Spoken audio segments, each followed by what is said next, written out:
Hello everybody and welcome. In this video I'm going to show you how to add and manage voice assistant for your earbuds SOUNDCORE C40i.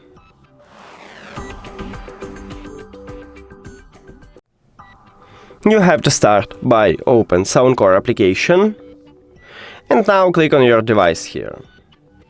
Then go to the controls and now decide you wanna use the left one or right one earbuds and tap at the best one for you. After that, I'm going with the left one. After that, decide you wanna use the single press, double press or press and hold. It's up to you and click at the best one for you. I'm going with a single press. Right here we need to select voice assistant. And now we can hide the application. Let's check it, is it work? So if I press one time at my left earbud, I should call my voice assistant. Now Gemini wake up, but if you set up Google Assistant, not Gemini, you will call Google Assistant.